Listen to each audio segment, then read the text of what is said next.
l'église. On nous a dit, 1 Pierre 2, le verset 4.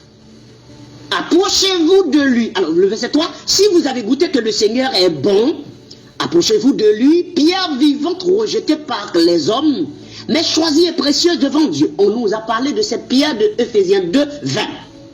La pierre principale, la pierre qui représente la base de l'église, c'est-à-dire sur laquelle l'église est posée. Maintenant, la question c'est de savoir nous représentons quoi? Et vous-même, c'est-à-dire l'église, nous,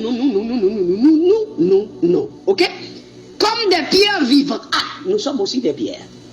Donc, c'est-à-dire, la pierre principale, là, la pierre directrice, là, la pierre fondatrice, la pierre centrale, la pierre adamique, la vraie pierre, là, c'est Jésus-Christ. Nous aussi, nous sommes des pierres. Parce que cette maison doit se construire sur des pierres, avec des pierres, à partir des pierres. Parce qu'on parle de la solidité de cet édifice. Et une maison construite à partir des pierres, c'est une maison très solide, mieux que des patins ou des blocs. Or, nous sommes tous des pierres, pas n'importe quelle pierre, mais des pierres vivantes. Jésus-Christ est la pierre principale, la pierre angulaire sur laquelle l'église est posée, construite. Maintenant, nous, en tant que des pierres vivantes, le texte a dit, édifiez-vous pour former une maison spirituelle. Alors, vous allez déclarer une maison spirituelle, bien-aimé. Vous allez déclarer, il faut souligner ça dans votre Bible. Souligner maison, 1 Pierre 2, 5. Souligner. Souligner maison spirituelle. Nous formons une maison spirituelle. Donc, est-ce que nous formons un bâtiment physique? Non. Une maison spirituelle. Nous sommes quoi? Des pierres vivantes. Nous formons quoi? Une maison spirituelle. Vous savez pourquoi nous sommes des pierres vivantes? Parce que nous sommes des pierres qui, ayant l'esprit de Christ, ont été édifiées pour former cette maison spirituelle. Pourquoi? C'est parce que nous avons été édifiés par l'esprit de Christ. C'est-à-dire nous avons reçu l'esprit de Christ pour être des pierres vivantes, parce que nous avons la responsabilité de former une maison spirituelle.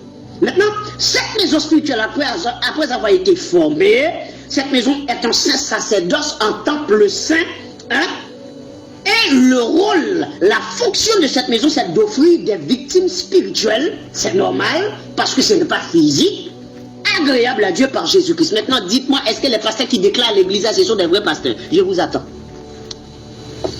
Est-ce que moi j'ai un problème? Est-ce que je dois aller voir des médecins? Est-ce que je suis malade? Est-ce que j'ai ma tête secouée, pétée, fêlée? Est-ce que j'ai ma tête, comment on dit, parce que peut-être qu'il y a un problème avec moi. C'est pour cela que je vous dis, il faut commencer, je vais commencer par mettre des cachates, des ailes, pour que vous puissiez contribuer, parce qu'il faut que j'aille voir un médecin, il faut que j'aille voir, peut-être qu'on doit me fermer dans une maison psychiatrique, parce que ça ne va pas avec ma tête. Parce que dans ma Bible, j'ai vu que l'église est spirituelle. Donc, c'est-à-dire l'église n'est pas déclarable étatiquement.